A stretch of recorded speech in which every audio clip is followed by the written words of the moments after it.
Boulder, Colorado, the Mutant Nexus, about a mile above the sea level portion of the Babylon Matrix, where we are nestled just beneath the beautiful Flatiron Mountains. This is Jonathan Zapp of zapporacle.com. Welcome to Crossing the Event Horizon, and this is a talk on the Singularity archetype based on my book, Crossing the Event Horizon, Human Metamorphosis and the Singularity Archetype. We are being recorded by Bernadette Salem, who's doing our videography here. She's working on her PhD in film at the University of Lancaster in England, but luckily is in the States at the moment to assist.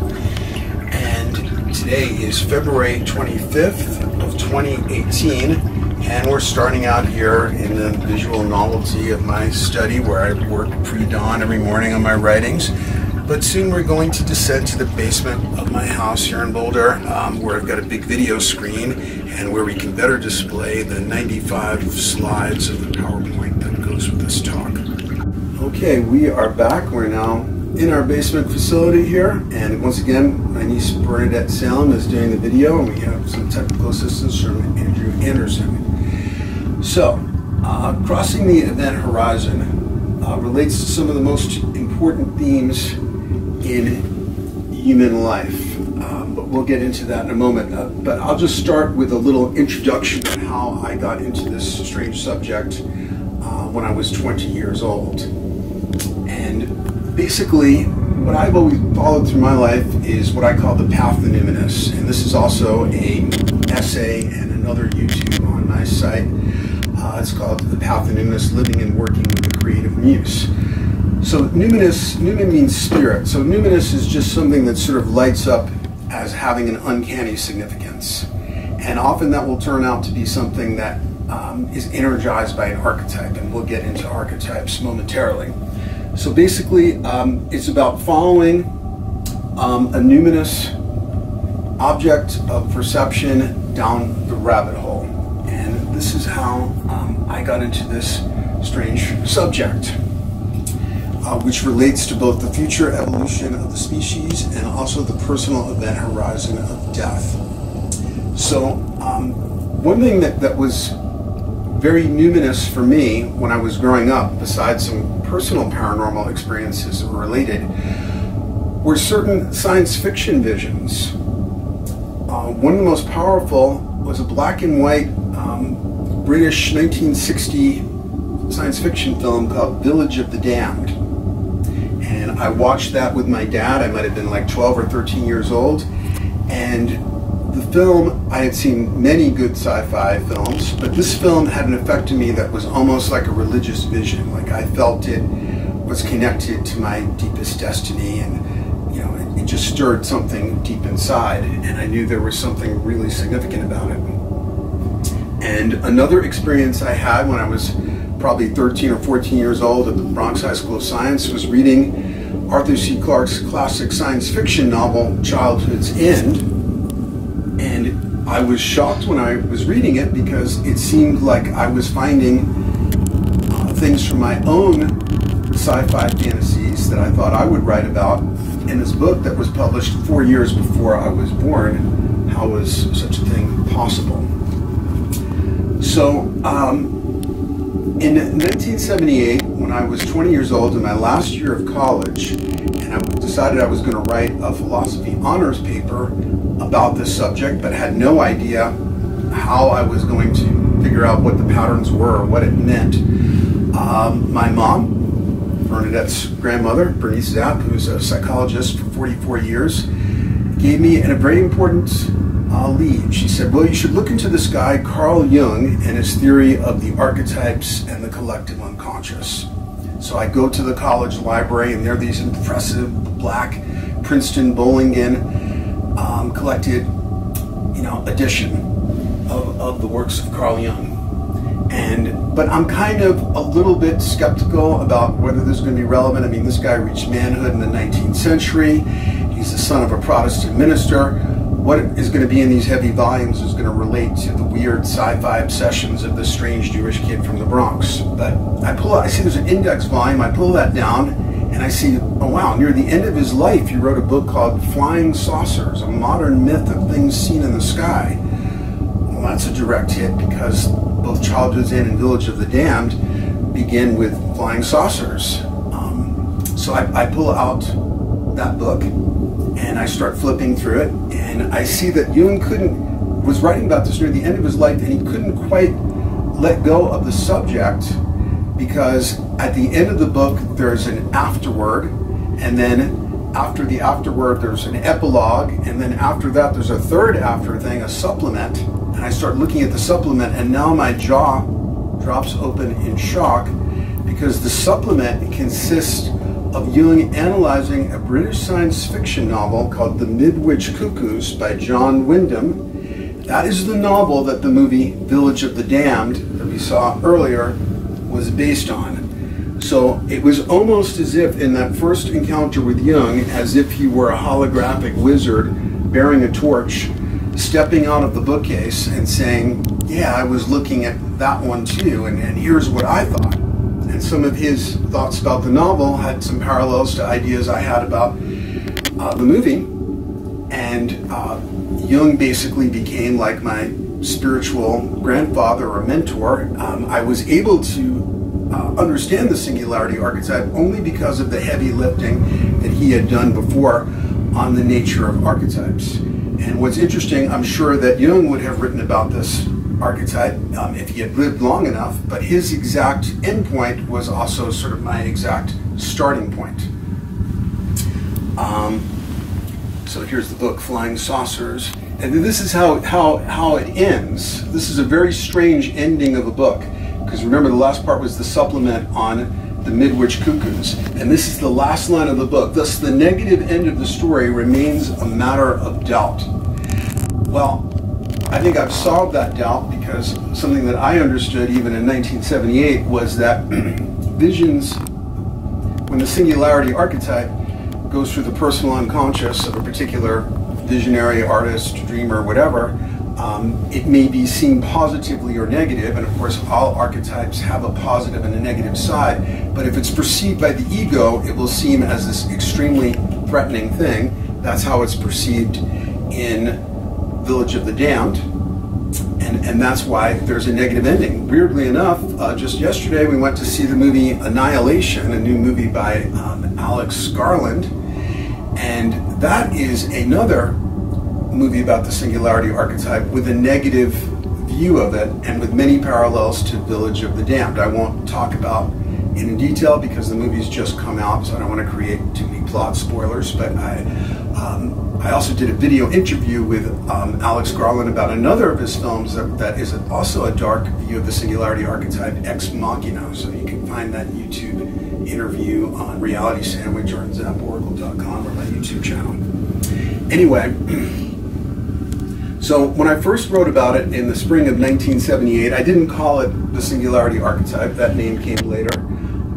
But that paper, just so you can compare what my earliest insights were, is actually on my website, and it's called Archetypes of a New Evolution.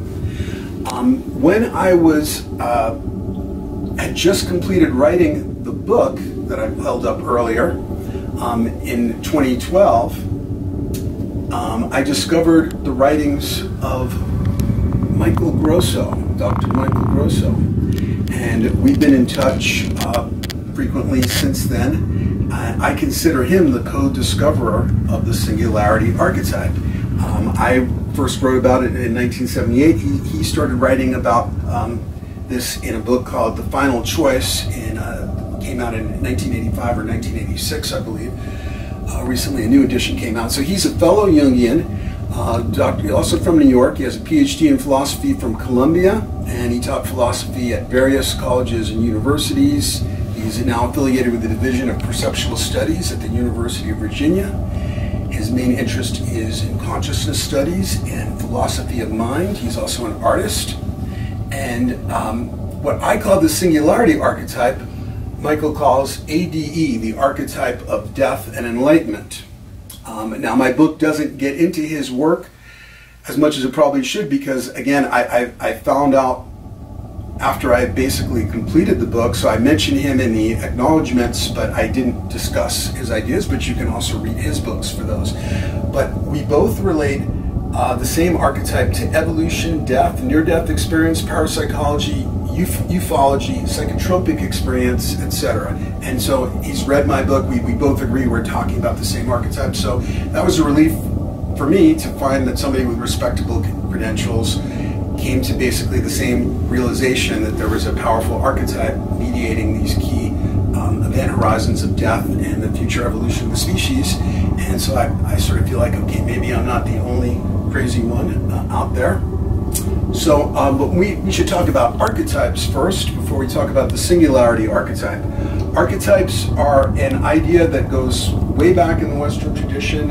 We find versions of it in Plato, Philo Judaeus, who's a contemporary of Christ, Johann Kepler, Francis Bacon. It has similarities to British biologist Rupert Sheldrake's idea of morphic forms, used to call them morphogenetic forms. According to Jung, archetypes are active living dispositions, ideas in the Platonic sense that preform and continually influence our thoughts and feelings and actions. And archetypes are a tough concept to catch hold of, though you've been around them all your life. Classic archetypes of the collective unconscious include the hero, the trickster, the shadow, the mandala, the great mother, and so forth. So archetypes are often misunderstood. They are subjects, not objects or merely patterns. They are psychic organisms or entities that can be said to have their own intentions and a semblance of consciousness. They are superordinate to the phenomenal world of individual manifestations, just like Plato's forms. They are primordial predispositions mediating behavior and experience.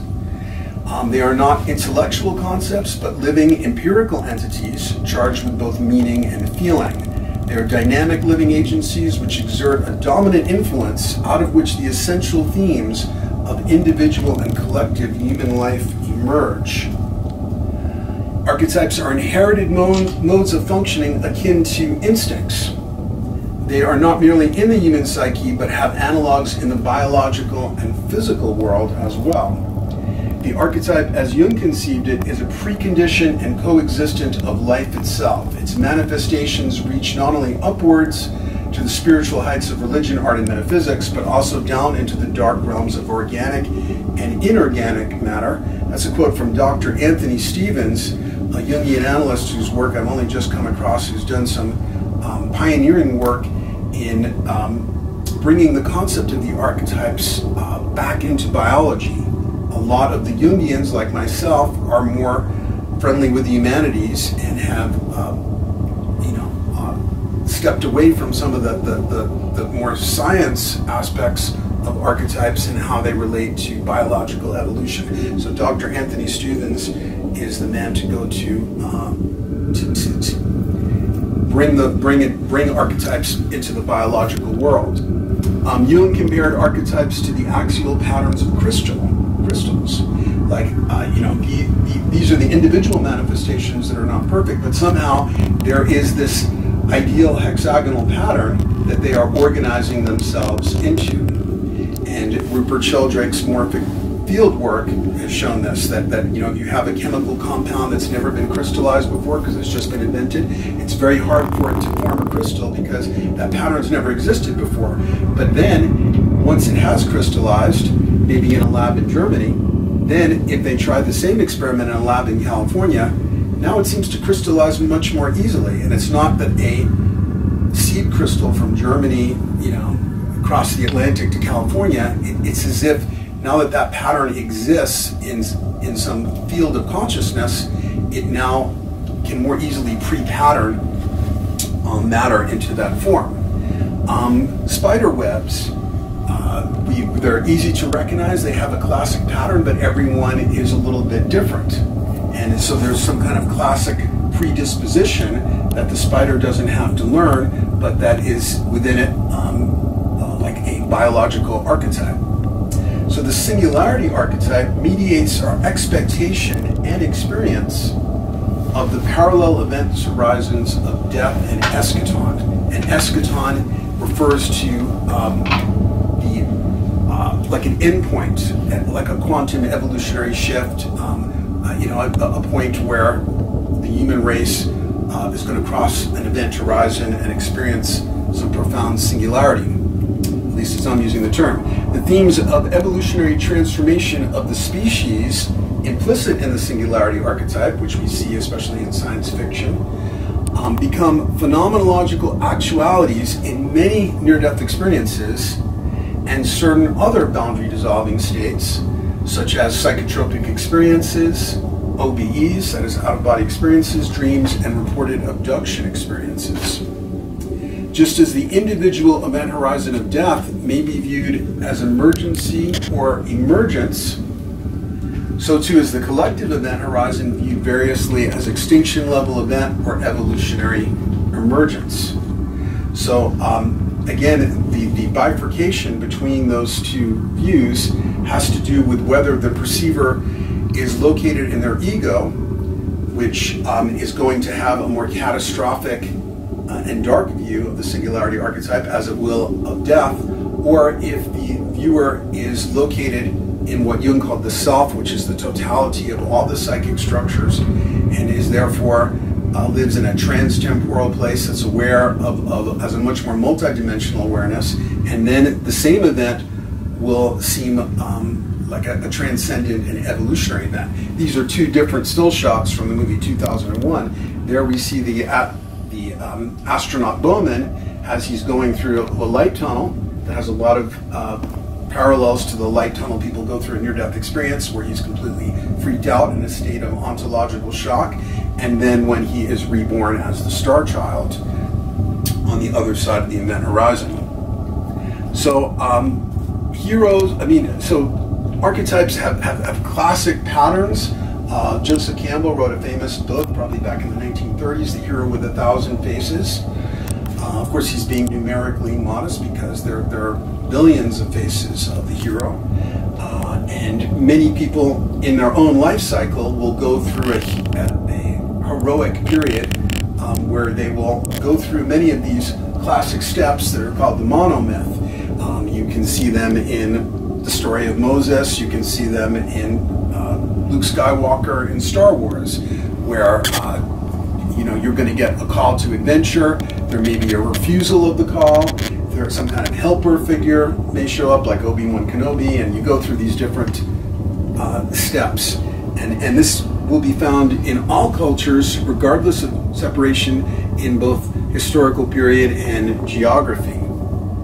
So a classic presentation of the singularity archetype is a rupture of plane event, or events occur that are an ontological shock for individual or collective ego.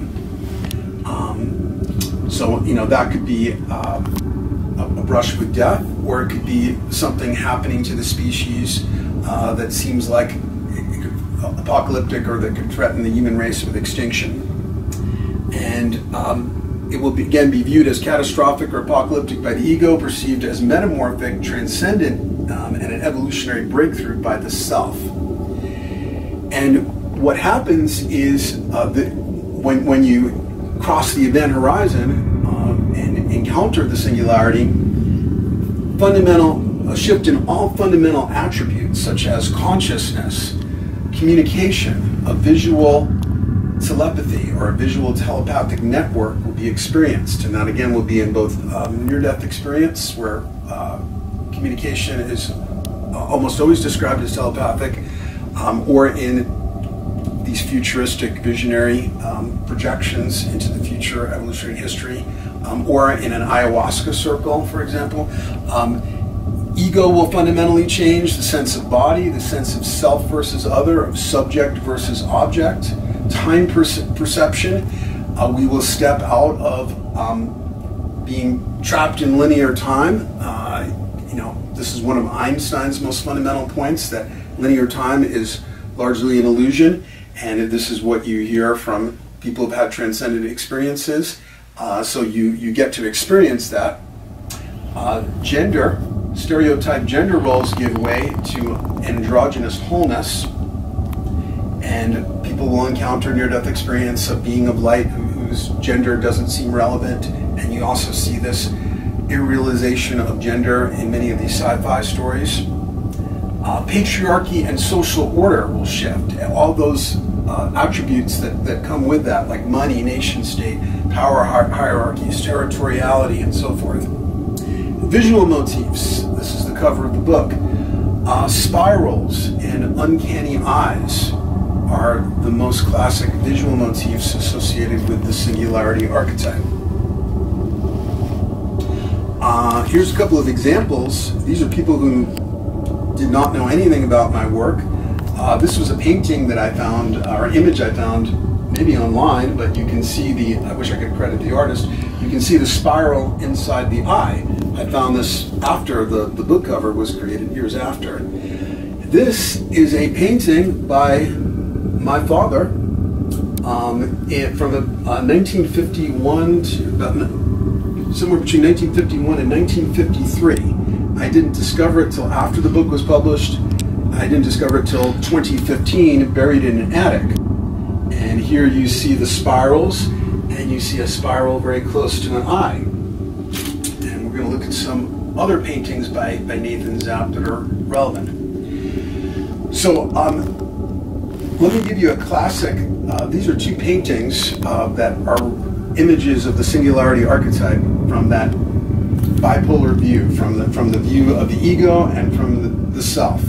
And let me give you one of the best full-blown manifestations of the Singularity archetype, because basically when you look at an archetype, there's no place you can go and see the definitive pattern of an archetype. It is more like looking at, I used to be a diamond grader, and you would look through the different facets of a round, brilliant diamond to look at an inclusion inside of it, and through every facet you'd get a different distortion. But if you look through enough facets, you would start to figure out exactly where it is and how big it is and so forth. And so when you're looking at an archetype, the basic Jungian method is to look at many different permutations or manifestations of it, strip out idiosyncrasies that are peculiar just to one version, and see what they have in common and sort of improve the signal to noise ratio thereby. So these two images are to be found in a book that was published right after Jung died. He wrote his part of it just before he died. It's called Man and His Symbols. It was meant to be an introductory work, highly recommended. And in a chapter of that book by Jung's most brilliant colleague, Marie-Louise von Franz, she describes a couple of dreams that were had by what she refers to as a simple Protestant woman in Switzerland. And in the first dream that we'll look at, the dreamer is terrified. She's standing with a spirit guide, and she sees the dark wing of Satan come down and block out the sun. And it seems apocalyptic, and we see pyramids in the background, so it seems sort of like the Middle East where the Antichrist is said to arise, but it's also the scene of many biblical dramas. In the next dream, she is, instead of standing on the earth, which is where the ego stands, she is up in the heavens. This is where the self perceives things. And now what looked like the dark wing of Satan is revealed to be the white wafting cloak of God. And she draws a Jesus who seems like he's waiting to bridge some gap or to reach out toward man, and she paints a spiral. And Marie-Louise von Franz says that the spiral is oriented in such a way that it seems to be inviting the viewer into a different dimension. So to me, this is like the most perfect visual representation of these two views of the Singularity archetype.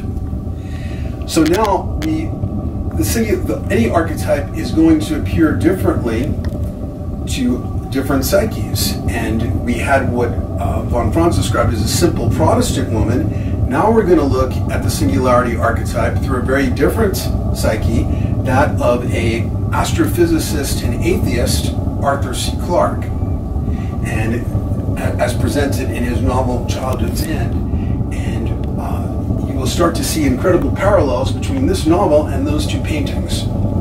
So just to go through a little bit of the story of Childhood's End, I'm going to have to give you plot spoilers. But let's go back here.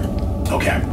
Childhood's End, like Village of the Damned, begins with the appearance of flying saucers, UFOs.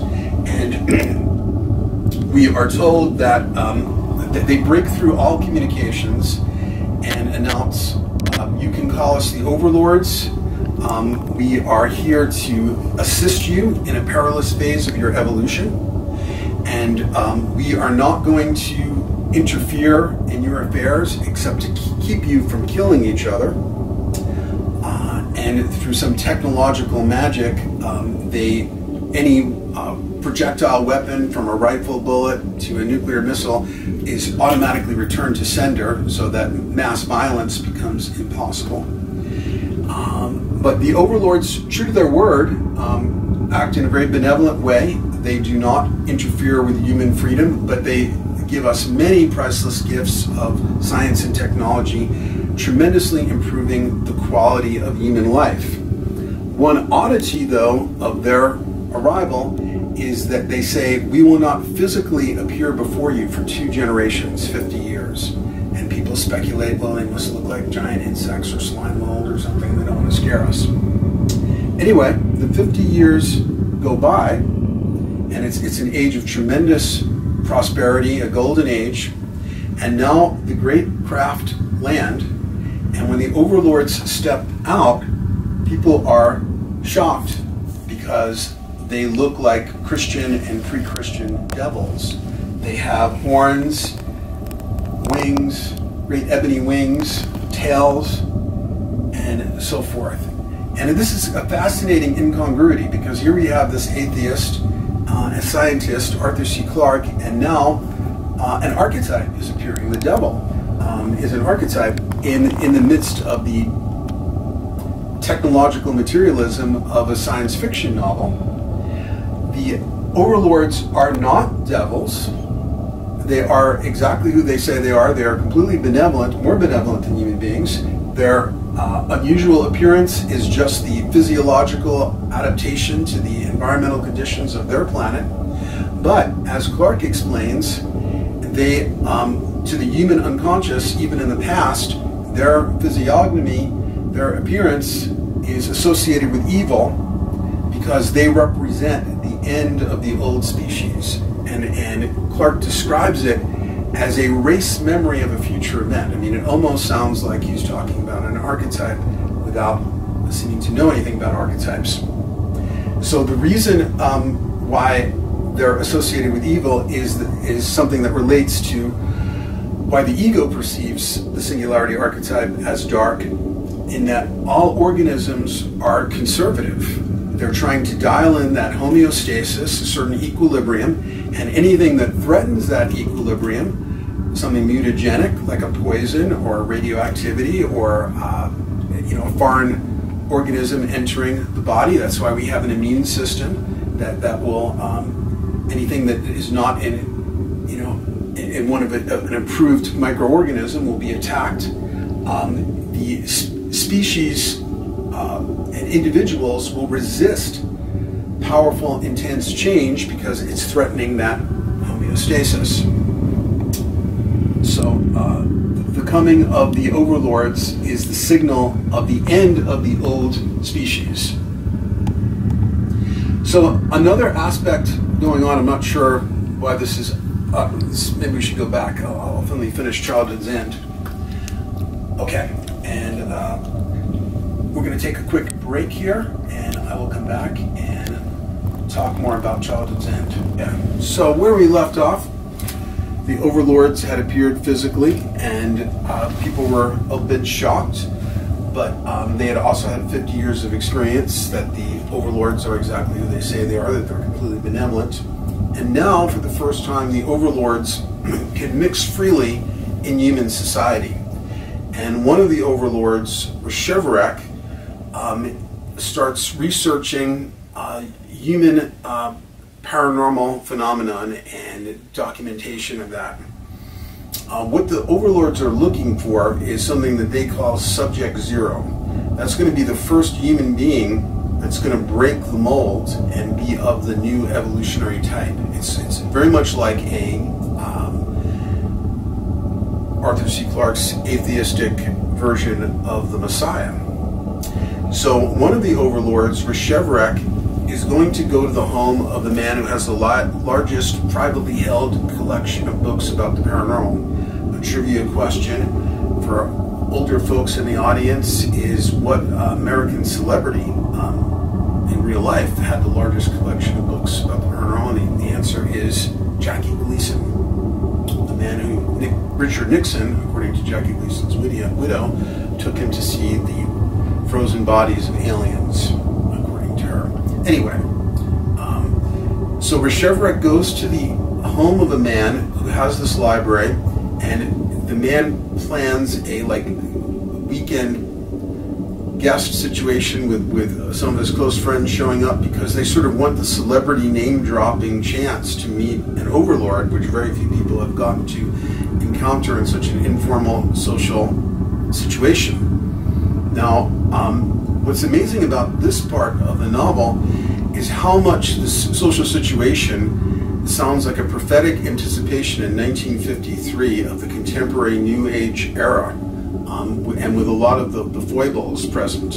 And there are certain, and with some of the narcissistic shadow of it too. And so there are certain sort of New Age entertainments involved. One of them is a session with the Ouija board. Before these guests arrive, however, Reshevrak has his alien speed reading ability worked his way through all or most of this guy's library, and he kind of sighs, as many contemporary readers of such literature might, at how much is nonsense or poorly written or poorly thought through and so forth, and he's kind of just feels some negativity or regret about the mysticism that plagues the human mind, as he put it. Obviously, this is, Arthur C. Clarke's dislike of mysticism is speaking through this alien character. Anyway, so Reshevrak is observing the session with the Ouija board, and they ask the Ouija board the classic question, "Who are you?" And the planchette spells out I-A-M-A-L-L, I am all, which is a perfect synonym basically for the collective unconscious. And then they ask, what are the coordinates of the overlord's sun from their planetary system? And this is information that the overlords have never released. And it spells out the correct coordinates.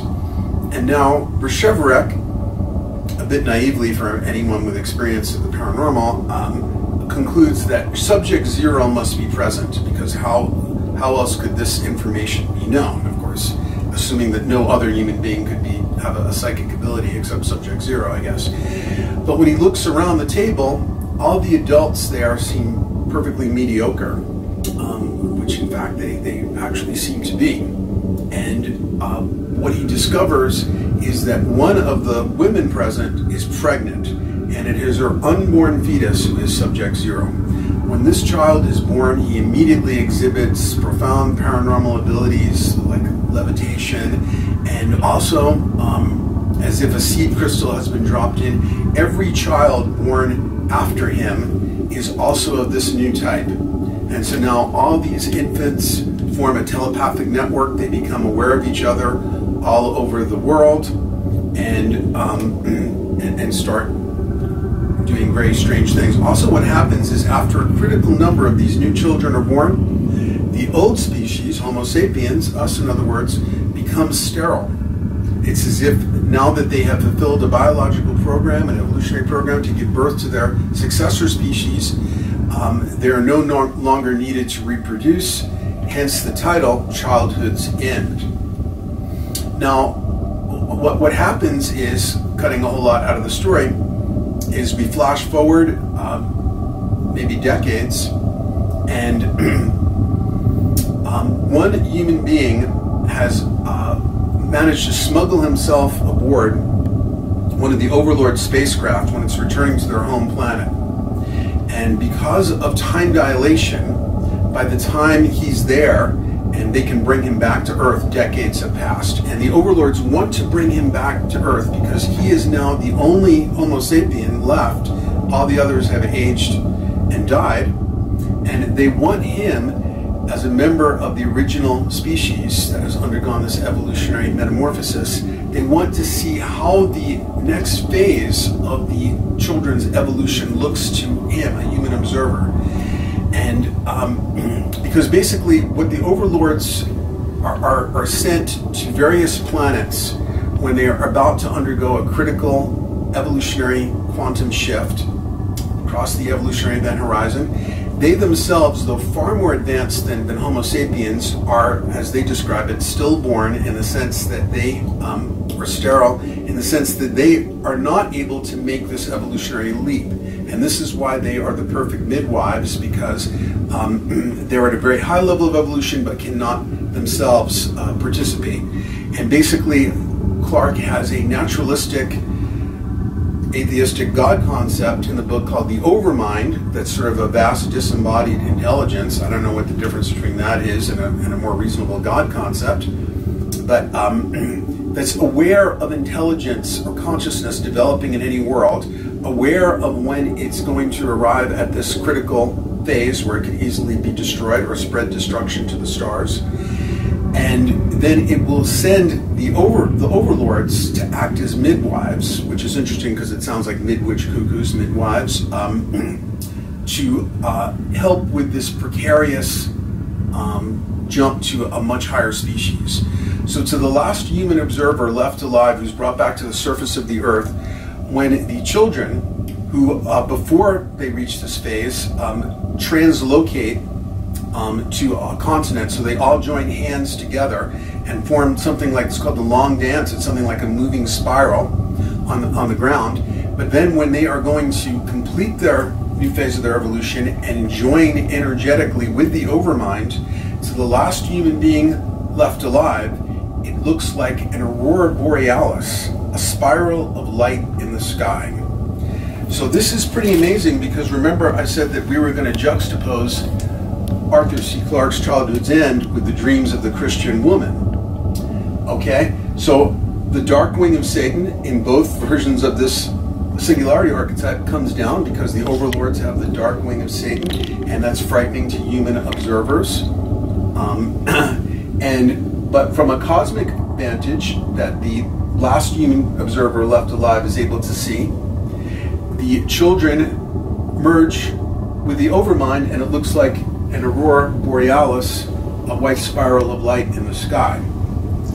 So you see how the incredible parallelism that exists there, and in many other variations. For example, here's the simplest version of the singularity archetype, where you get the dual vision that I can ever think of. This was at a festival a dozen years ago or so. A young man told me about a dream he had where, I do free dream interpretation at certain festivals, by the way. He had a dream where he's out in the forest and the sky becomes incredibly dark and there's an earthquake and it feels like the whole planet is being shaken to bits. It feels like Armageddon, or the end of the world. And now, and then suddenly there is a break in the dark canopy of clouds. A beautiful beam of sunlight comes through, and an eagle comes spiraling down this beam of sunlight, and in its talons is a glowing golden egg, and it deposits the glowing golden egg on the top of a tree.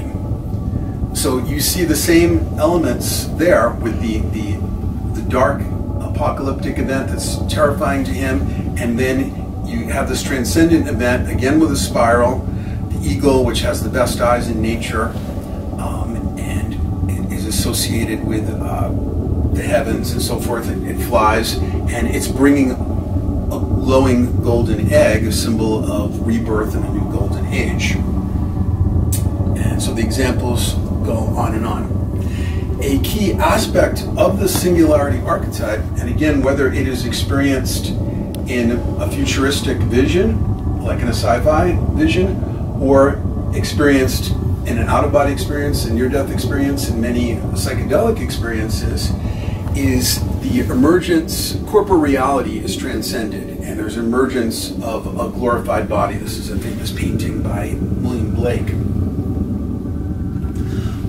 An example of where we see the emergence of the glorified body in a science fiction mythology, and science fiction, this is where the mythology of the present era is being created and being discovered and experienced by many people for the most part. The movie Avatar. At the start of the movie Avatar, many people don't remember, but we start with a disembodied view of something flying over a rainforest. This is actually the character Jake, the paraplegic Marine, having something between a lucid dream and an out-of-body experience. I think it's described as a dream. In the dream, he is in a kind of virtual, glorified dream body, and he's flying over the rainforest, and he's being liberated from the tragic corporeal scenario in which he feels trapped, in which he is this vital young man with all this physical courage and a very physical guy, but he's in a wheelchair because of a war injury. So then there is an extremely numinous moment, and it's clear that it's numinous for Jake, when he is shown the avatar, when he is shown the super body that he's going to be able to merge with through a technological process.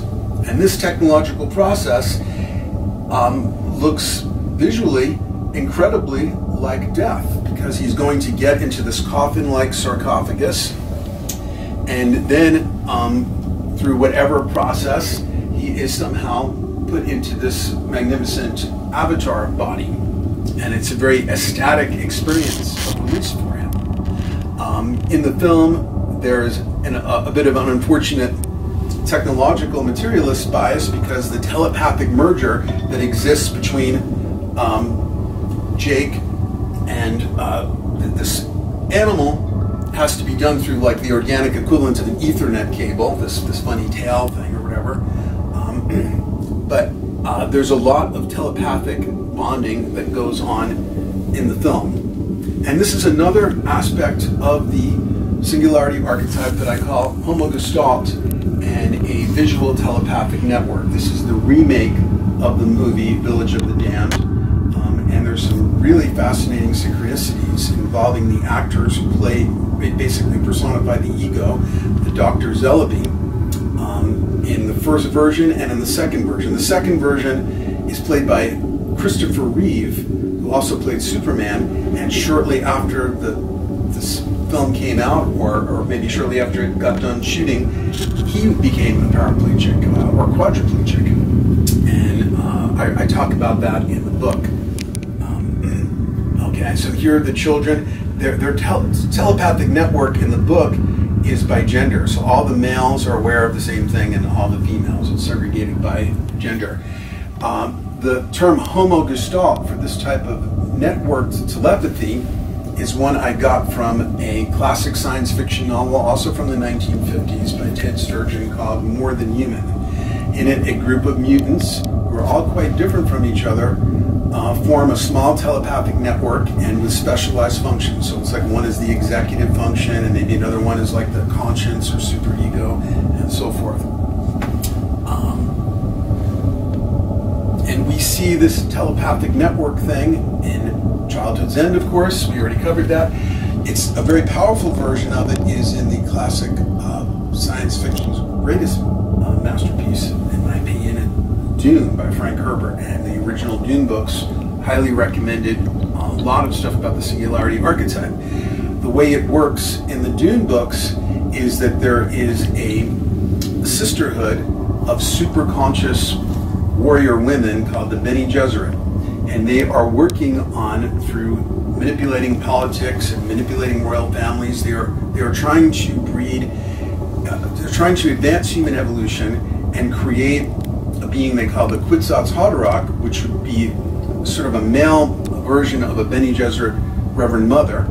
And the name literally means something like he who can be all places at once. It's somebody who will transcend ego consciousness. And the way homogestalt occurs with the Bene Gesserits is to become a Bene Gesserit Reverend Mother, which is the higher caste of the Bene Gesserit. One must undergo a potentially lethal and highly dangerous rite of initiation called the Water of Life. You swallow a deadly poison, and either you are able to convert that poison in your body, or you die. If you do survive the rite, then you become a homogestalt. You become aware of all the memories and personalities of all the other Bene Gesserit Reverend Mothers, living or dead, who have similarly survived this rite. This image is what it looks like inside of Paul Atreides' mind when he is the first male, because he is the Kwisatz Haderach, to survive the Water of Light initiation. And you can see him floating in this cosmic space, but it looks kind of like both a spiral and an eye. And this is part of Paul's initiation. Here's a painting. I met the artist as well at a festival. And look how much this looks like a homogestalt. Here we have this like boundary dissolution. We have these different faces, and it looks sort of like nerve axons or something coming off of them and sort of merging together into a spiral, a cosmic spiral. So that is a great image of homogestalt. Here we have an ayahuasca ceremony. I've written about at least one of my ayahuasca experiences. You can find it on Reality Sandwich on my website. It's called something like Agonizing Enlightenment of Ayahuasca. I didn't quite experience a telepathic network, though there were some telepathic feelings involved, but a common experience in ayahuasca circles is a kind of group telepathy. And early anthropologists who observed ayahuasca circles even called the substance telepathy because the telepathic effects were fairly common. And apparently what would happen in many cases is the ayahuasquero, sort of like the shamanic facilitator, would sing certain songs, and people in the circle would all have a common synesthetic visual experience. They would see the song and they would all see the same thing and be able to comment on it together and confirm that they had all seen the same thing. So that's a really good example, because it's not a telepathic network, it's visual. And this is an important thing to point out, because conventionally people think of telepathy as I hear your thoughts, which doesn't seem much better than the little mouth noises that we make now, or calling somebody on the telephone. A much more profound version of telepathy would involve every communication mode. So an example of that would be mutual dreaming, which is a rare phenomenon, but it does occur. As a dream interpreter, many people have brought me examples. I've had one experience of that myself, and that is where people share a dream and experience a dream together. This is, an amazingly exaggerated version of this is presented in the movie Inception. But sometimes the mutual dreaming experience will happen when somebody is dying. So there was a case, for example, where a woman was traveling by train to her father's deathbed. She's on the train and falls asleep, and she has a dream where that involves her father, and where there's archetypal content, like she gives him a golden key or something like that. And when she gets to the deathbed, the father says, when you came to me last night and gave me the golden key or something, that really meant a lot to me. So if you think about mutual dreaming, and if you think about what would be a quantum evolutionary shift, or you think about what was the last great quantum evolutionary shift, it was almost certainly the ability of Homo sapiens to think and speak in words, something that we are able to manipulate symbolic language far more profoundly than any other animal. There are animals that have some ability in that way, but don't seem to to the extent that we do. And so it would seem like, I talk about this more in the book, that the latent capacity for verbal communication must have been developing in the brain for a long time. But I at least speculate that some environmental shock, some hominid group under acute environmental pressure may have been willing to violate the homeostasis, the group equilibrium, and develop language as a survival adaptation. Another way that it could have come into being, because these new evolutionary capacities emerge episodically before they become dominant for the whole group. And that's why paranormal phenomenon is usually an episodic thing. but it's also, as William James pointed out around the turn of the century, all that's necessary to disprove the notion that all crows are black is one white crow. So if we have one valid instance of telepathy in human history, one mother remote from sensory information who knows specifically how her kid is in trouble, that blows open that possibility. That must be part of the structure of reality. Many of us have experienced many such white crow phenomenon, but I believe it may take a tremendous environmental stress or some new catalyst, something like virtual reality, I think has the ability to, may prove to have the ability to enhance certain paranormal abilities. I think that we probably, from off-the-shelf hardware we have now, could, in many people, using virtual reality technology, even in its present primitive stage, create out-of-body experiences on demand. So these are examples of some of the things that could then catalyze something that occurs only episodically and have it become emergent for the whole species as a much more dominant element. So if you think about what would be the next advance, because an advance in consciousness always means an advance in communication. A profound advance in communication means an advance in consciousness. Well, I had a social studies teacher in high school who caught my attention when he said, the movies are the queen of the arts. And then he went on to explain that movies subsume any other known art form, because a movie is based on a piece of writing, a screenplay. You can have dance, you can have song, paintings on the walls. Anything can be put, any form of art can be put in a movie. Well, any form of human communication could be put into, say, a mutual dreaming situation, because you can still talk to somebody in a mutual dream. You can still you can communicate through any way that we could communicate now. So that would seem like it would be the richest form of communication. So the telepathy is likely to involve the visual as well as auditory, and it could involve an entire virtual situation that is created like in a mutual dream as a way of communicating psychological content. This is another image I found online. My website shouldn't be there because I didn't create it, but you see these people, it looks almost like childhood Zen, kind of going into this conch-shaped spiral, and it feels like they're all merging together in a luminous center there. Here's one of my dad, Nathan Zapp's paintings from 1979, and you see like these Janus-headed beings. Here's a spiral, and it seems like they're all kind of like meeting in a middle there. This is another Nathan Zapp painting from 1977, and this looks to me like suggestive of a Homo gestalt. This would have been a year before I started writing my first paper, Archetypes of a New Evolution.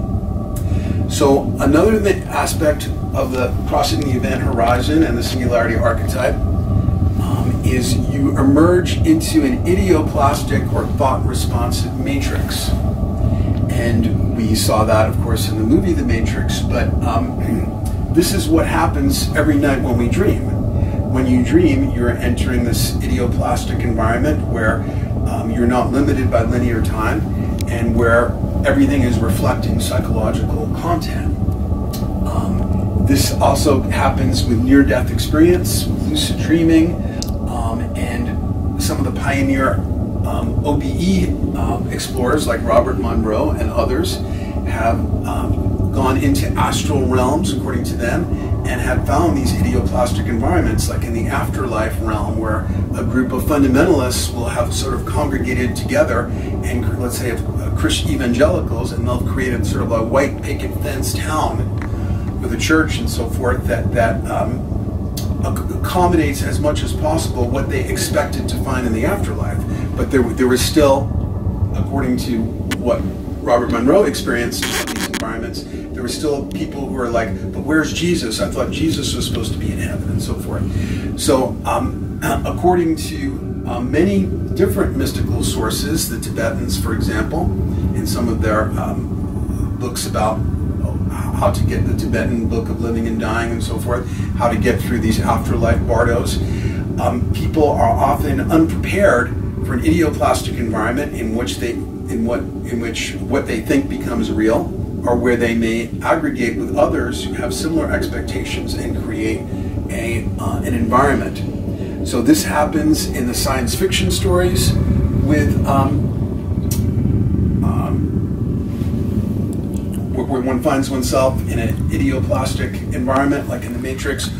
It happens a lot with ufological phenomena, and that's why a flying saucer may appear differently to different observers at the same time. It seems to be these objects seem more idio-plastic than fully physical, at least as we conventionally think of the physical. This is the environment that Alice finds herself in Alice in Wonderland. So if we look at quantum evolutionary shifts in the biological past, one of the most amazing is called the Cambrian explosion. And 544 million years ago, there were 3 animal phyla of life. And then, just 6 million years later, in that scale of time, not a pretty thin slice of time, 538 million years ago, there was 38 phyla of animal life, the same number as exists today. And so this is called the Cambrian explosion. And one of the theories of what caused it that Andrew Parker came up with and wrote about it, a British zoologist, I think, wrote about it in a book called In the Blink of an Eye, is called the light switch theory. He's an Oxford University zoologist. And basically what Andrew Parker says is that when eyes evolved, that was when you had this explosion of evolutionary novelty, because now when animals could see each other, now you could have predator and prey, and now you had to have all these different kinds of adaptations, and all kinds of things become possible. This is extremely interesting because the eye and enhanced visual communication is a key part of the singularity archetype, and that's why eyes are symbolic of the singularity archetype. Okay, a huge shift, cultural shift, maybe not quite a quantum evolutionary shift, but a huge shift in human culture happened sometime after the late Paleolithic. And we're going to take a quick break, but Riane Eisler is a social historian, wrote about this amazing shift in a book called The Chalice and the Blade. So Riane Eisler was interested in something that other people like Joseph Campbell and Terence McKenna were interested in. What caused this great change where we shifted from what Riane called partnership societies to dominator societies? And that era of dominator societies, basically the patriarchal era in which we still live, was a profound change that started something about 6 millennia ago and happened at slightly different times, but swept through the whole planet. And so Riane is a cultural historian and systems scientist.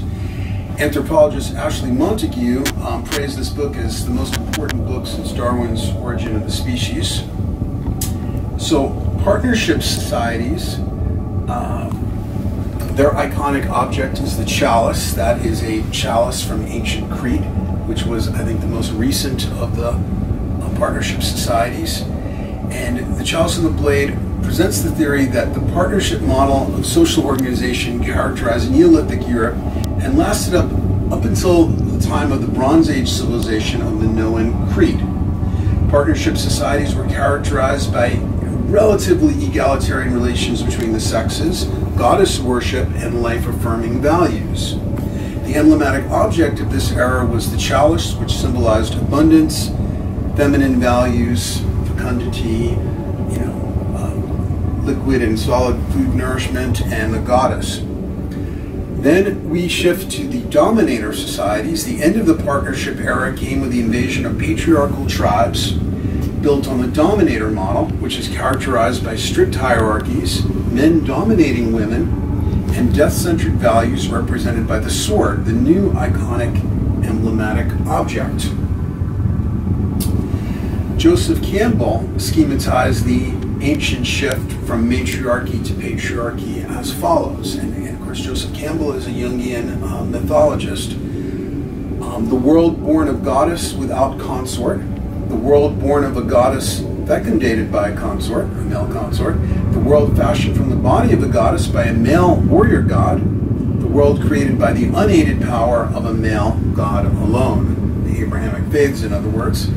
This was actually summarized by, well, this is Joseph Campbell's idea, but summarized by Carolyn Heilbrunn. And now, an amazing theory is presented in this book, The Alphabet versus the Goddess, by Leonard Shlain. And Dr. Leonard Shlain, who died in 2009, was a vascular surgeon, an author, an inventor. He was the chairperson of laparoscopic surgery at the California Pacific Medical Center, and an associate professor of surgery at the University of California.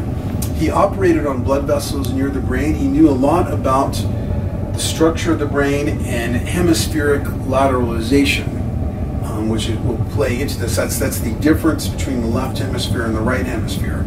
Now that difference is more complicated and various than is usually presented, but for the purposes of this discussion, I will talk about it in a more simplified way. So as Shlain illustrates, quickly following the adoption of a written alphabet, he believes that the adoption of written alphabets was what took away the goddess-worshipping partnership societies. Once a society adopts a written alphabet, goddesses are eliminated, women are forbidden to preside over religious rituals or even to participate at all. It becomes a male priesthood. Women become second-class citizens or disposable property. A text of some sort becomes the ruling principle. In the beginning was the Word. Also, interestingly, as Shlain points out, clerics of various cultures would tend to wear black and white, the colors of ink and paper. The text could be religious, like the Bible or the Quran. Clerics, okay, I mentioned that. Or the text could be secular, like Hammurabi's Code, the Communist Manifesto, the Rule of Law, the U.S. Constitution, the DSM, the Diagnostic Service Manual. I think we're up to 4 or something. Which my writing mentor at NYU at Yale Doctoral called the industrialized form of storytelling. So we still live in the era of where text is dominant. Everyone is talking about the Second Amendment and constitutional rights, or they're thumping Bibles, or they're talking about the rule of law. And so we are still very much in that era. Shlain points out that the second of the 10 Commandments is about not having images. We have to drop down to the 6th commandment before we find a prohibition against murder. This is from Exodus 24. The 2nd commandment reads, "Thou shalt not make unto thee any graven images or any likeness of anything that is in heaven above or that is in the water under the earth." The 2nd commandment is popularly interpreted as being against idol worship, but is actually a ban on all representational art. This taboo is repeated throughout the Torah. For example, from Deuteronomy, "Take ye therefore good heed unto yourselves, lest ye corrupt yourselves and make you a graven image. The similitude of any figure, the likeness of male or female, the likeness of any beast that is on the earth, the likeness of any winged fowl that flieth in the air, the likeness of anything that creepeth on the ground, the likeness of any fish that is in the waters beneath the earth." So clearly the 2nd commandment is not just a ban on idols. However, the etymology of the word idol is interesting and relevant. Idol derives from the Latin word idolum, and idolum derives from eidolon, the Greek word for image. Yahweh's first instruction to Adam in Genesis is to attach word labels to things, to name things. And this is what gives him dominance over the natural world. It is Adam's left hemisphere ability to name things that entitles him to dominion over them. So Shlain finds a left hemisphere bias in the Abrahamic faiths, Judaism, Christianity, and Islam. Because remember, his theory is that when written alphabets cause a shift in hemispheric dominance to favor the left hemisphere, and that's what triggers the dominator societies. And this is Leonard Shlain talking about the Abrahamic faiths. Each is an exemplar of patriarchy. Each monotheistic religion features an imageless father deity whose authority shines through his revealed word, sanctified in written form. All three of the Abrahamic faiths have intense anti-image phases. For example, in Christianity, in the 8th century, a sect arose that so despised images that its members declared an all-out war against statues and paintings. They called themselves the iconoclasts, which means image destroyers.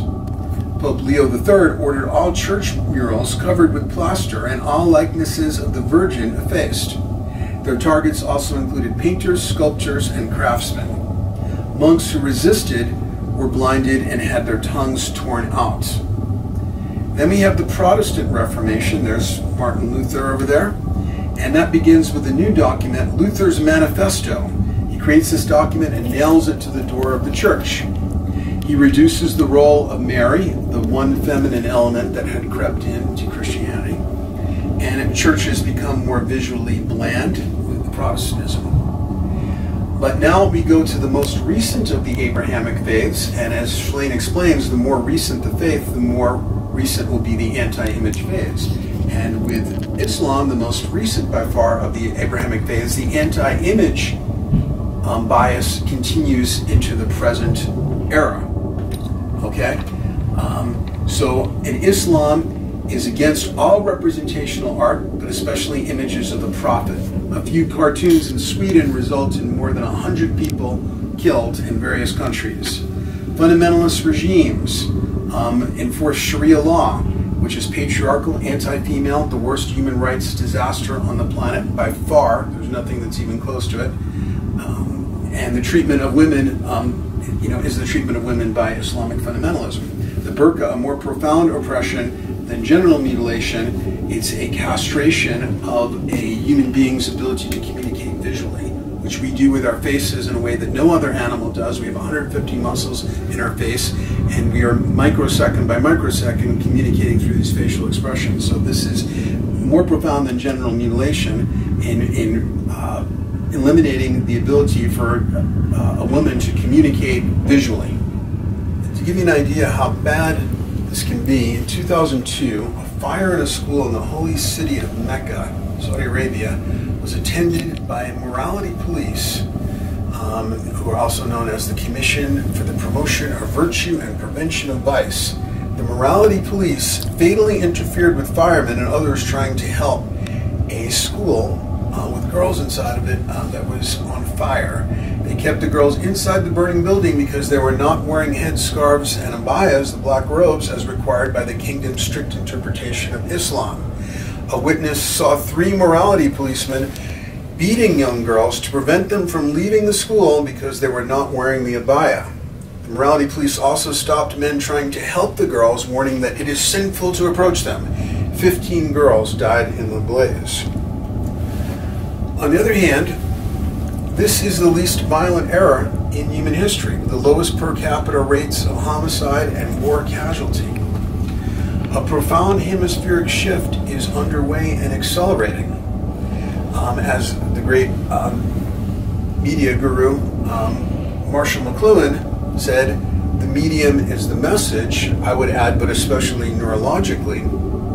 Most of the modern rise in the rights of women correlates with the rise of television.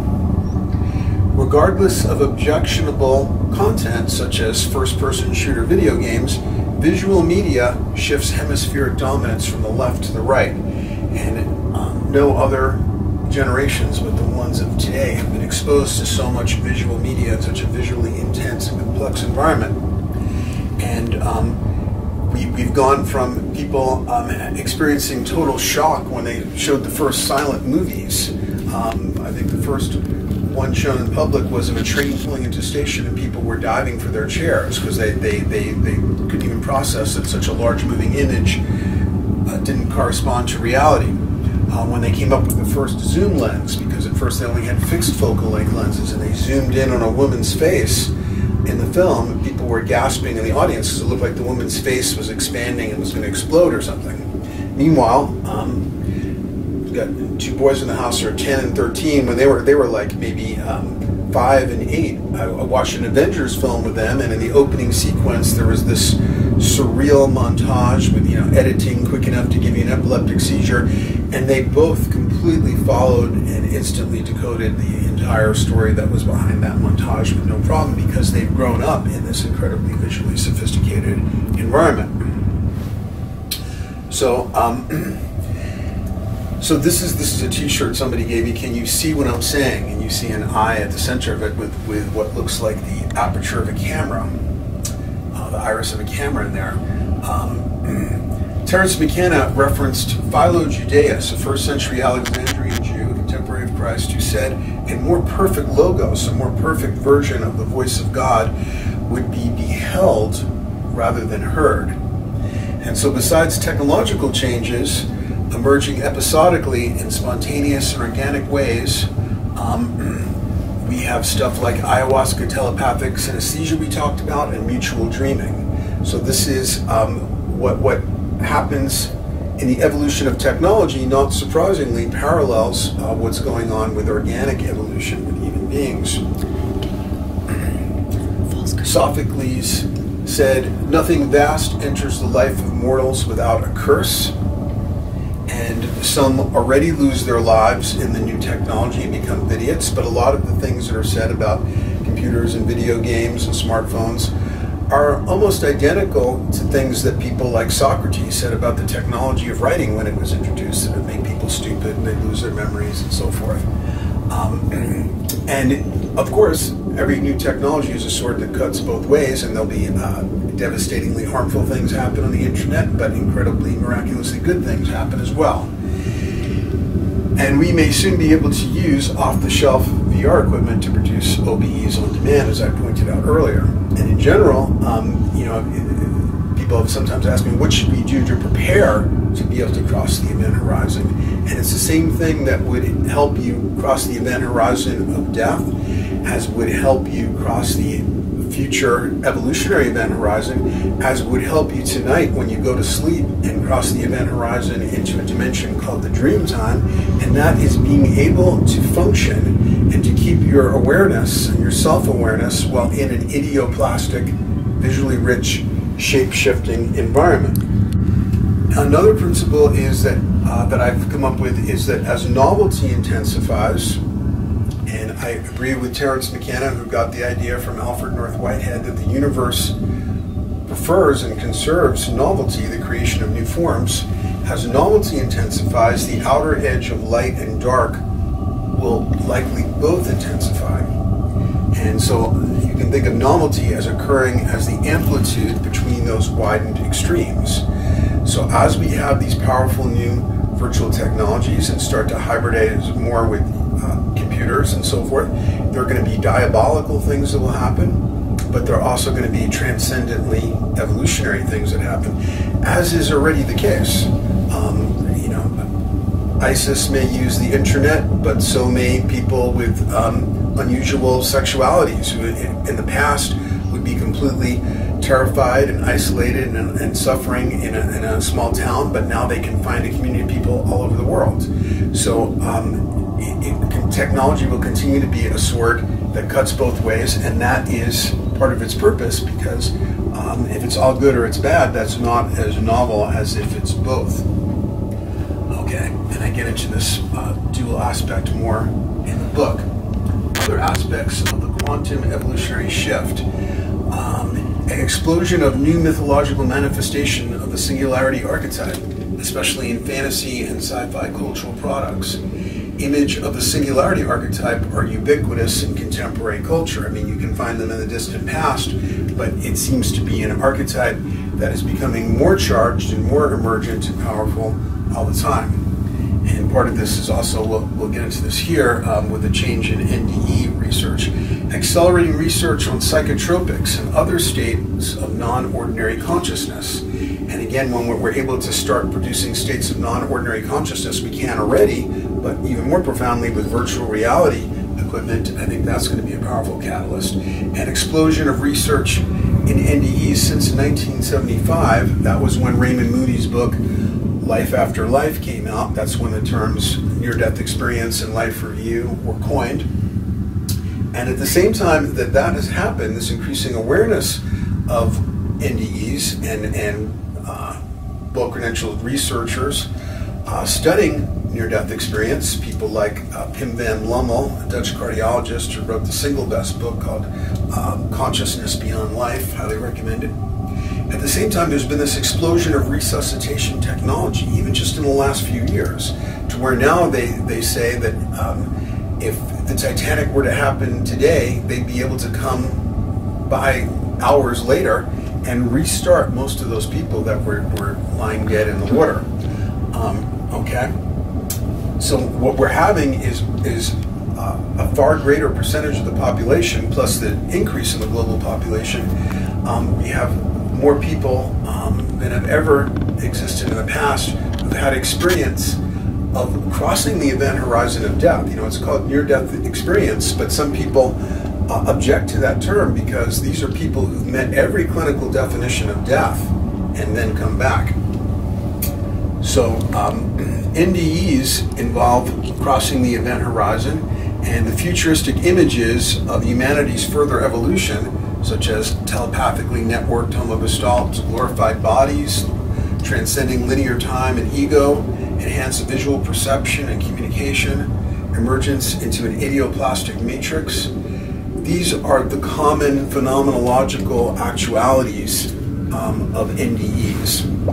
And the evidence that consciousness is not reducible to biochemical process in the brain, that it doesn't require a functioning brain. See the Pam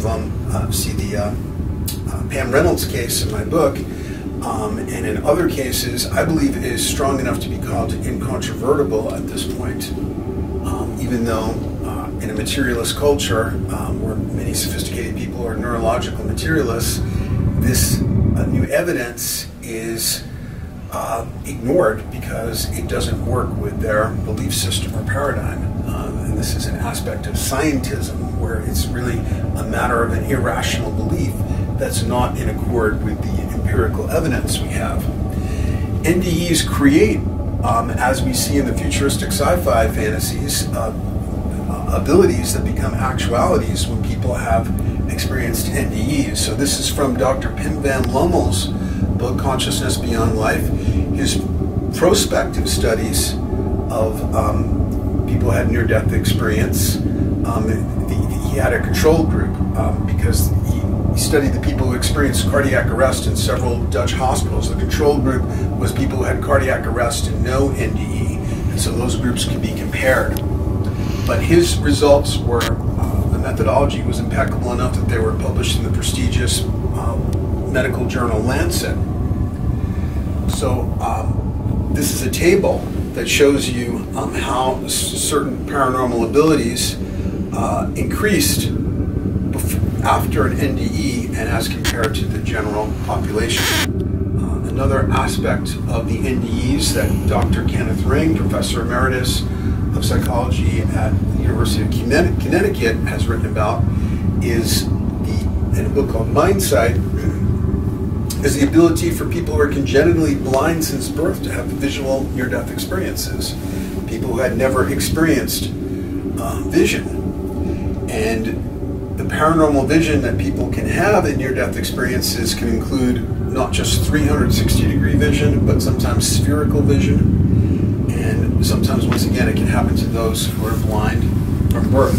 So what Dr. Ring says is these experiences reflect a purposive intelligence and that they are part of an accelerating evolutionary current that is propelling the human race toward higher consciousness and heightened spirituality. That's what he said in the book, The Major Project, published in the 1980s.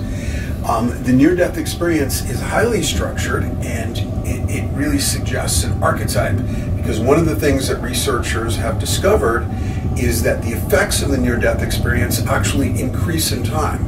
If it was simply a trauma or hallucination, the expect should diminish through time, but if it's an archetype, which is a living entity, your experience doesn't finish with a single experience. You are online with a powerful energy source in the collective unconscious. And Dr. Ring understood it as having a teleological, a goal-oriented, evolutionary aspect. This is Dr. Ring again. Effects of the NDE increase over time, suggesting an archetypal encounter, purposive intelligence, and evolutionary current, and point toward the singularity archetype. Archetypes are teleological, especially the singularity archetype. Teleological evolution is considered disreputable amongst neo-Darwinist evolutionists. Darwin himself, however, was a supporter of orthogenesis, which is basically a synonym of teleological evolution. Darwin felt that evolution had a purpose. And you can see chapter 9 of my book, some dynamic paradoxes to consider when viewing the singularity archetype in an evolutionary context. So all archetypes are like a Janus head. They have a light and a dark aspect. When the singularity archetype pathologizes, we get some very unpleasant effects. All archetypes can inspire, but they can also possess people and take over their lives in unpleasant ways. When possessed, people become inflated. Their ego, they're in touch with this powerful energy source, so their egos can become incredibly inflated and they can become highly neurotic. Possessed by the singularity archetype, people become filled with a messianic desire to proselytize and may become a danger to themselves and others. And an example of archetype inspiration and possession is Michael Jackson, who was both inspired and possessed by the Pure Eternus archetype, the archetype of the eternal youth. And this is the same archetype that may have inspired Michelangelo to carve David. It inspired Michael Jackson's incredible creativity and exuberant imagination, and he did a lot for children's causes and had a great love for children. But there was a dark side, because he publicly identified himself with Peter Pan. And Peter Pan, by the way, I've just written something recently about an archetype I call the Pan Rebel. Peter Pan is actually the dark side of this archetype. The light side I call a Pan Bodhisattva. This is work I haven't published yet, so it'll hopefully be explained better in the future. But Peter Pan, even in the original book, is a pretty dark character. He's the only one that doesn't grow up in Neverland. The other boys age, and he is very interested in murder and in having people killing each other, because he sees that as very fun and adventurous. There's also a book called Neverland by somebody who's researched the life of J.M. Barrie, and it turns out that he was quite a dark character in a lot of ways, and found a family with some young boys that he had a very manipulative relationship with, and manipulated becoming their guardian when their parents died. So there's a lot of darkness in the Peter Pan mythology that a lot of people don't recognize. It's a pretty fascinating subject. But so Michael Jackson consciously identified with Peter Pan and called his ranch Neverland. And to attempt to evade aging, he slept in a hyperbaric chamber, and he endangered his health with extreme plastic surgeries, like a materialist way of trying to achieve a glorified body in his present corporeal body. And he had sleepovers with underage kids, depending on who you believe. They may have been abusive relationships. Certainly had to pay out huge settlements.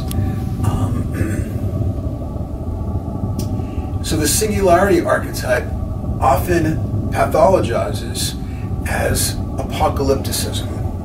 And apocalypticism is one of the most persistent habits of the human psyche, and it dates back at least to the beginnings of recorded history. For example, this is a quote that sounds like it could have been written by an evangelical yesterday. Our earth is degenerate in these later days. There are signs that the world is speedily coming to an end. That was written on an Assyrian clay tablet in 2800 BC. So Mircea Eliade is a Romanian historian and philosopher, said the myth of the end of the world is of universal occurrence. It is already to be found among primitive peoples still at a Paleolithic stage of culture, and it recurs in the great historic civilizations Babylonian, Indian, Mexican, and Greco-Roman. So that strongly suggests an archetype, and that's why it can be cross-cultural. It lives in the collective unconscious shared by all of humanity. Apocalypticism often results from the conflation of the two parallel event horizons that the singularity relates to, eschaton and death. And this is the classic confusion of inner and outer that plagues human beings. For an end date to be popular, it needs to be slated before the expected lifetime of its adherents runs out. So if you read the the book of Revelation, it's clearly apparent that it's talking about a second coming in the 1st century AD. That's why Jesus says, there are some of you here today who will not know death. But of course that's been reinterpreted so that it can keep getting projected out into the future. Now, Sir Isaac Newton, sort of unproductively, in my opinion, spent a very large part of his later life studying the book of Revelation and trying to come up with an end date. And eventually he came up with the date 2050, I believe. Notice you don't hear much about it, even though it's so amazing that one of the greatest scientists of all ages was an apocalypticist. The reason is that 2050 is not a sexy end date because it's too far out. Nobody wants to wait that long for it. 2012 was a very exciting end date as we started to get close to it, because people were looking for some kind of dramatic New Age rapture or whatever to happen in a conveniently close time.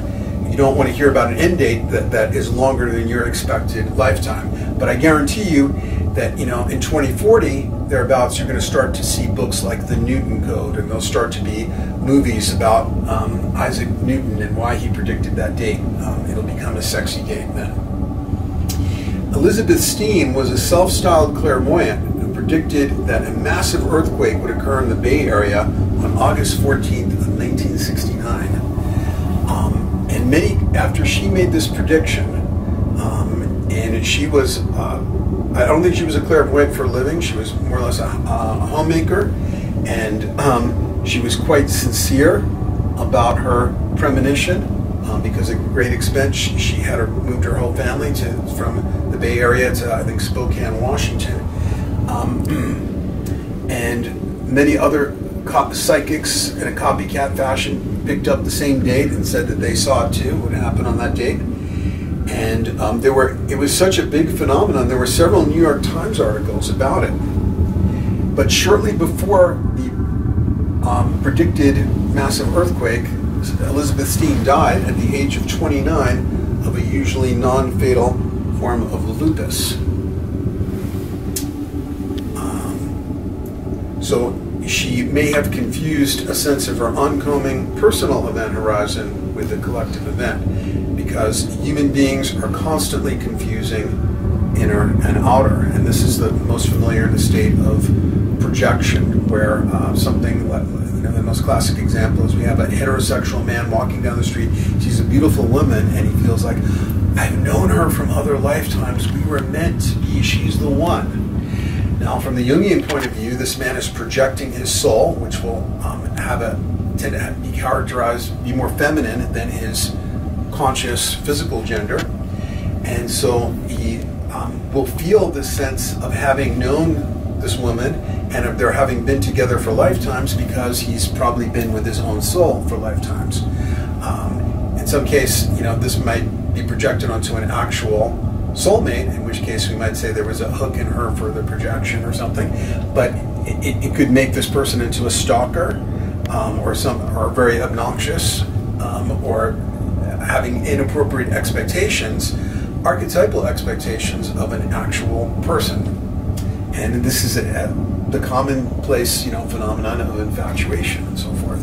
Here's another example of pathological possession by the singularity archetype, the most fully developed one I know of, and that is the Heaven's Gate UFO cult. This is the front page, the home page of their website, which is still up. And you notice that the name suggests is sort of like a pseudo-biblical synonym for saying event horizon, Heaven's Gate. And this UFO cult, many people will remember, is famous for a mass suicide of 39 of its members in 1997.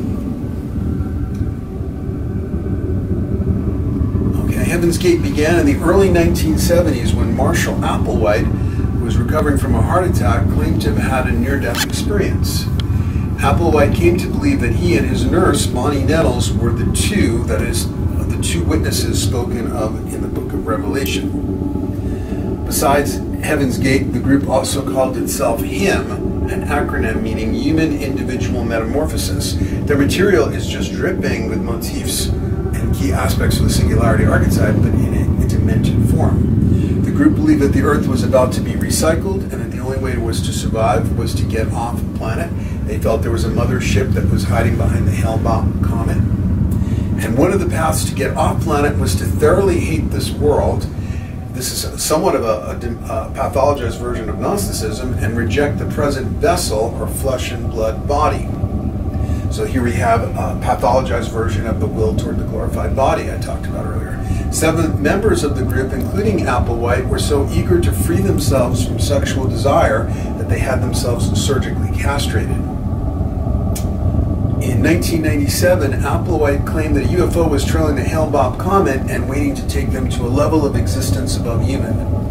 On March 24th of 1997, 39 members of the group, dressed in identical black uniforms, brand new black and white Nike Windrunner athletic shoes, and triangular arm patches labeled Heaven's Gate Away Team, an obvious reference to Star Trek, committed suicide with a lethal combination of phenobarbital, vodka, and plastic bags tied around their heads.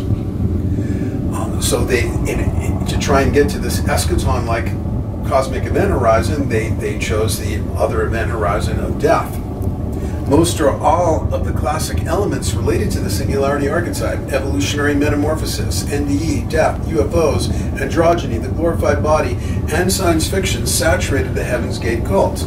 The logo for the group depicts a keyhole-shaped stargate above a spiral of white clouds. Let's go back to that for a second. This one we don't. Well, here we see the spiral of clouds down there, like a hurricane. Okay.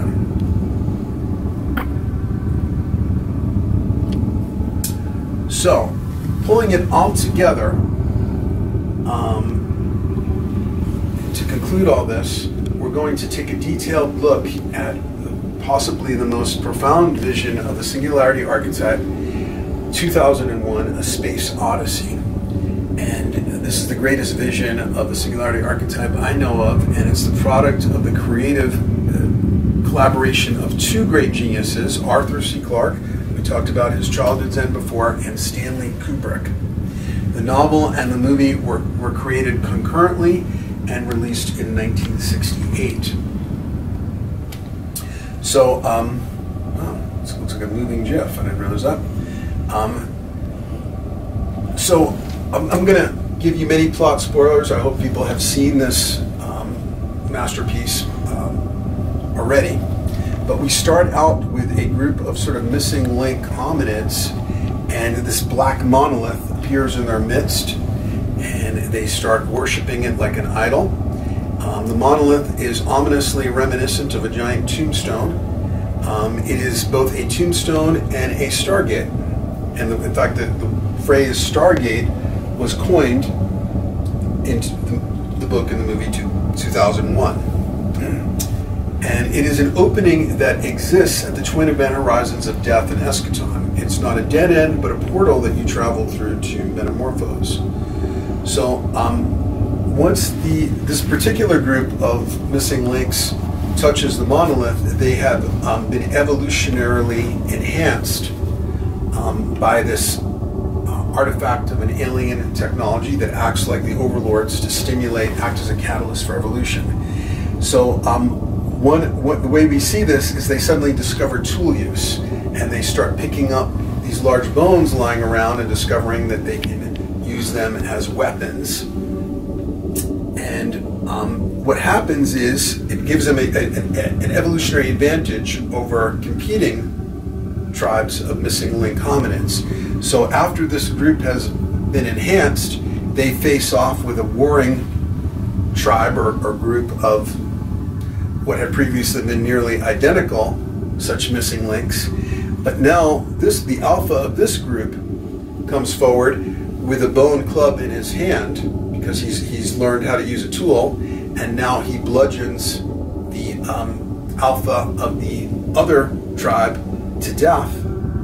And in his triumph, he tosses the bone club up, goes spiraling up in the air, and then in a 24th of a second, the frame rate of 2001, 50,000 years of evolutionary development are spliced out, and now we see that bone continuing as a spacecraft in the sky and transition from the distant past to the future.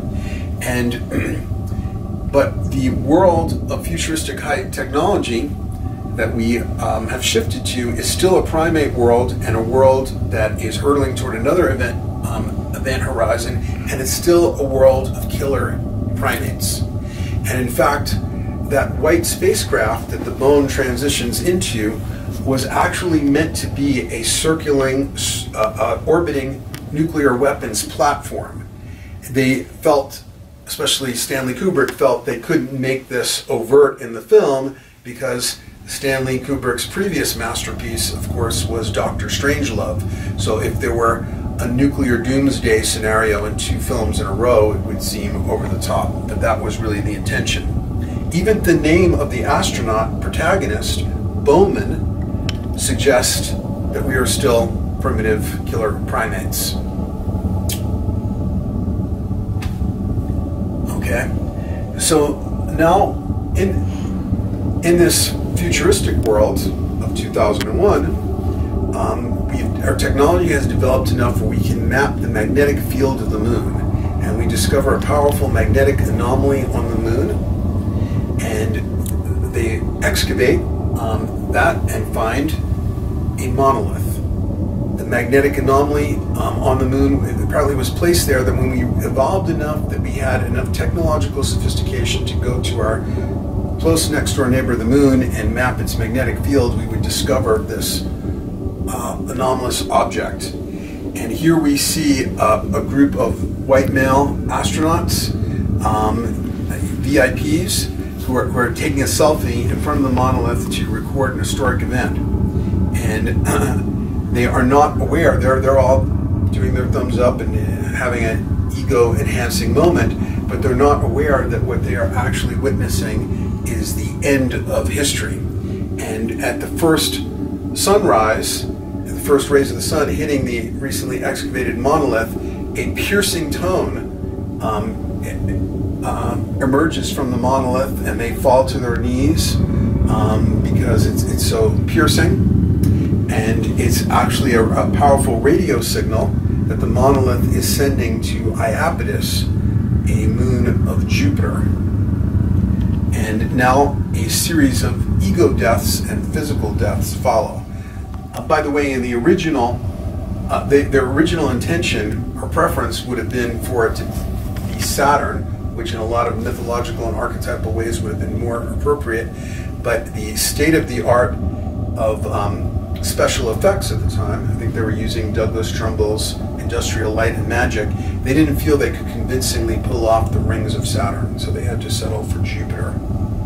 And once they realize that this alien artifact has sent a signal to Iapetus, they start planning a space mission to go to Iapetus to see what's happening there. And here is the spacecraft called Discovery 1, And notice how much it looks like a human sperm cell. Again, that evolutionary theme. But for human beings to travel anywhere in space, they must go through a series of at least ego deaths of various sorts, because our physical form is fragile and not designed for space travel. So we can see here are the sarcophagus-like coffins of most of the astronauts who are in suspended animation, and only Bowman and one other is awake, maintaining the ship. They must eat baby food and undergo toilet training. To go even as pitifully short distance as the middle of their own solar system, they have to be brought to the edge of death and put into suspended animation in a container that looks like a sarcophagus. So again, we have that connection to death. And then something goes wrong in the dawning relationship of two, sometimes synergistic and sometimes antagonistic, at least on the fantasy level, or in people's fears, the evolutionary stream of organic life, of which we are the pinnacle, and artificial intelligence. Okay? And so these two life forms come to recognize each other as caught in a zero-sum game of deadly competition. And Hal, because he has contradictory programming, it creates a sort of neurotic conflict, and he only way of dealing with it is to break the radio link with Earth. And that is another kind of death, because now the astronauts have lost their connection to the mother world.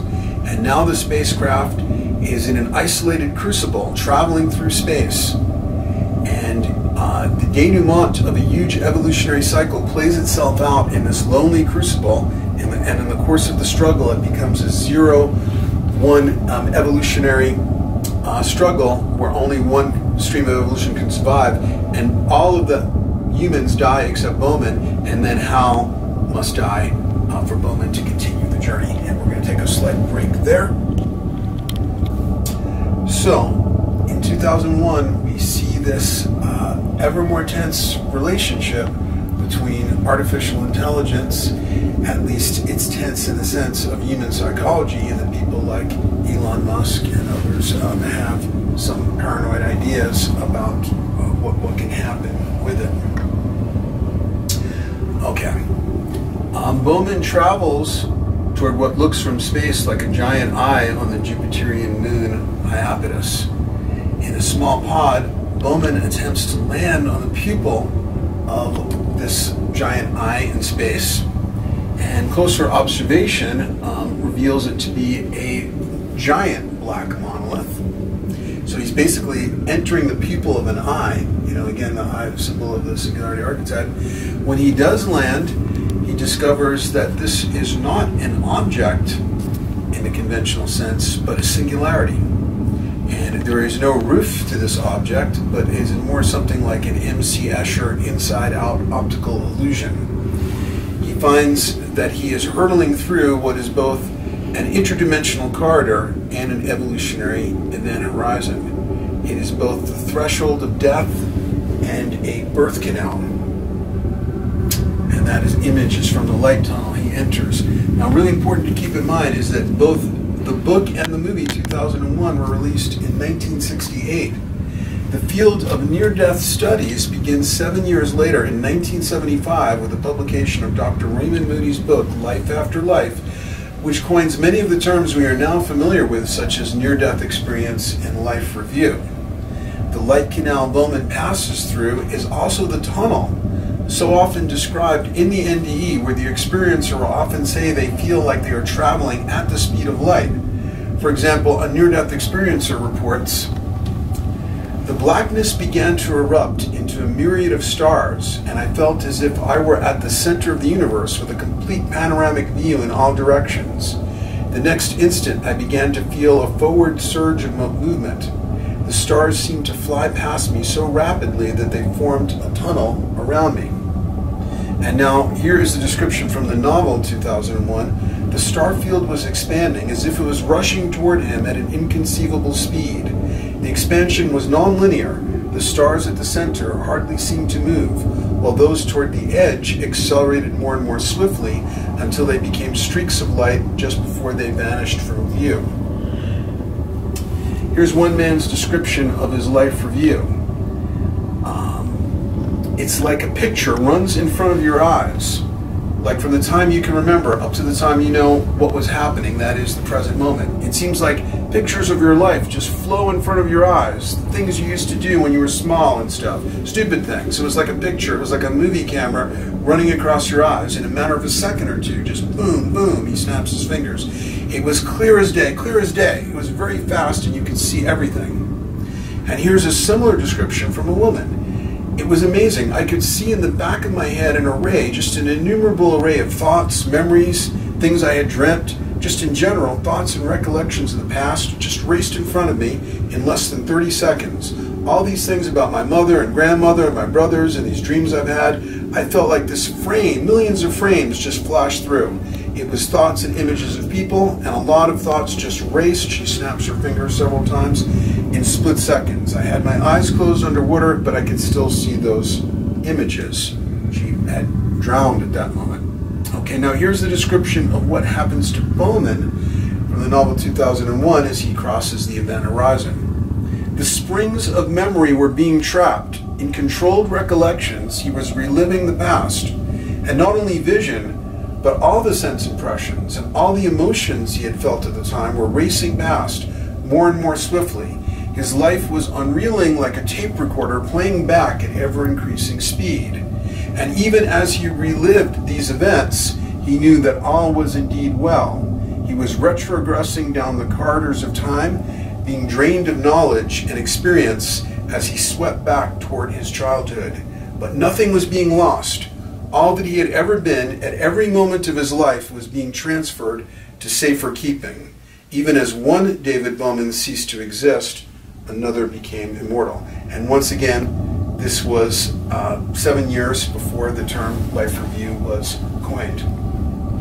As Bowman travels through the interdimensional corridor, there is a subject-object shift as our point of view merges with that of Bowman, and together we witness cosmic vistas that seem both biological and astronomical. Like an NDE, we see what seem like new colors and uncanny penetrating lights. And then we enter with Bowman a virtual reality apartment with this Louis Couture's French furniture and so forth. And there are multiple autoscopic experiences where Bowman sees from a perspective like outside of a body, he sees different versions of himself. And first we see him as, the astronaut that he was before he crossed the event horizon. But then that astronaut hears the sound of an older man dining at a table. It looks like him, but at the age of 70 or so. And then our point of view shifts to the 70-year-old man, and this man then hears a noise coming from another room, and as in an NDE, there are multiple autoscopic experiences. As Bowman sees his body from a disembodied perspective, he goes through the human's life cycle in a series of subject-object reversals. He sees himself as an older man eating at a table, then he becomes the older man, then the older man hears a noise coming from another room, and then goes in there and sees a profoundly ancient person on their deathbed. It looks like he's 110 years old.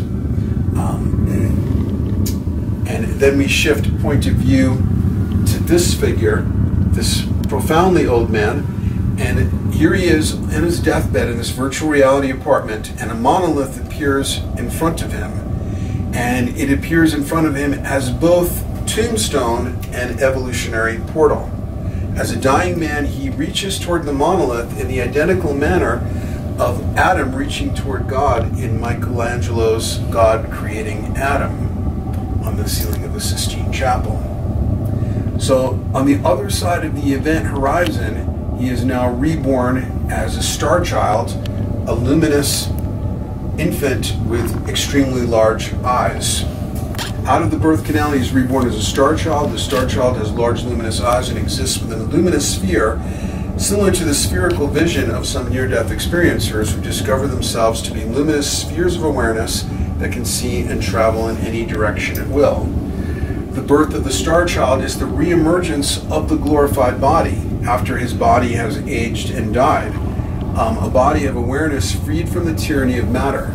This evolutionary step comes thanks to entities, the creators of the monolith, extraterrestrial, advanced extraterrestrials we presume, because it's science fiction, and these are the singularity makers, or the products of an evolutionary process that allow them to emerge into glorified bodies.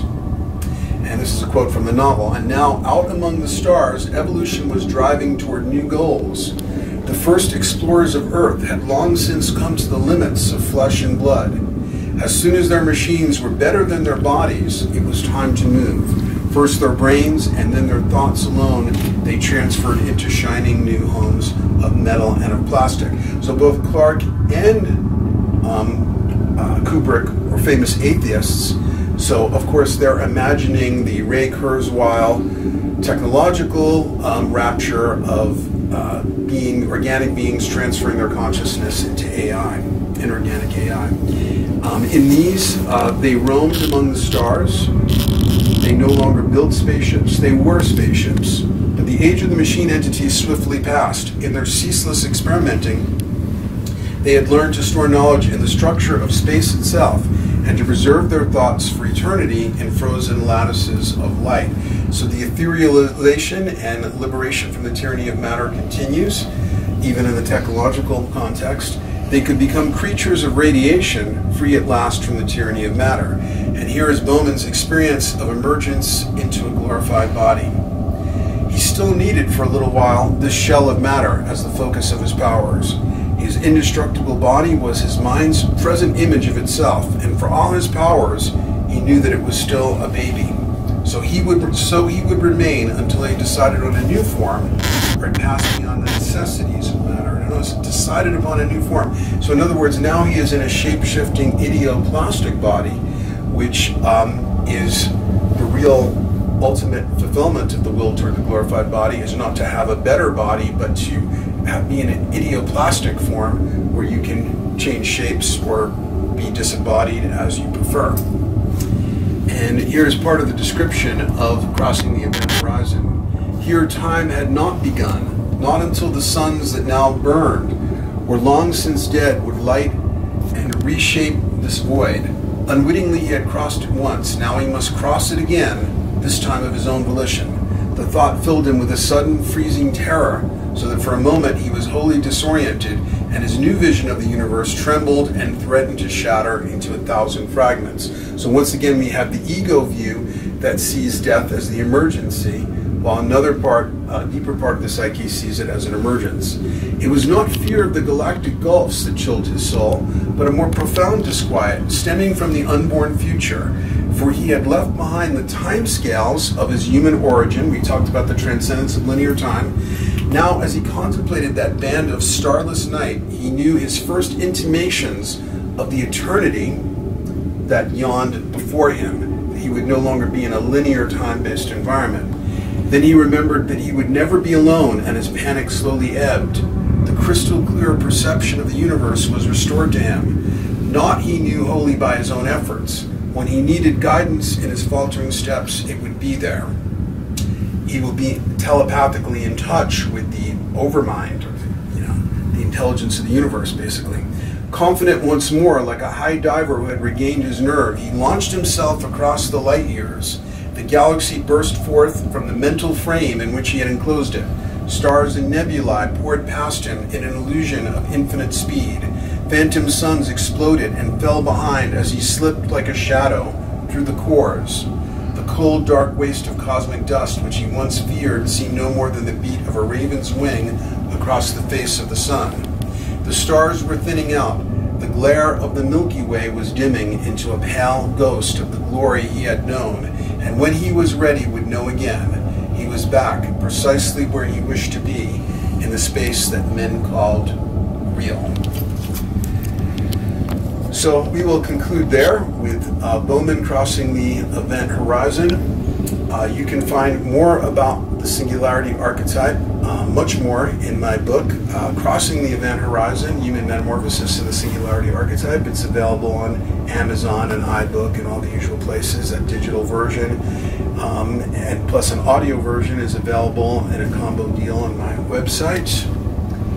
This is my website, zaporacle.com. You can also find the 664 card free online oracle, the Zap Oracle, and many other writings about the Singularity archetype. If you go to the category menu, and it's a drop-down menu, you'll see like future evolution as one of the categories. Click that and you'll find more articles on the Singularity archetype. And you can also find 140 at the present date articles I've published on the online magazine Reality Sandwich.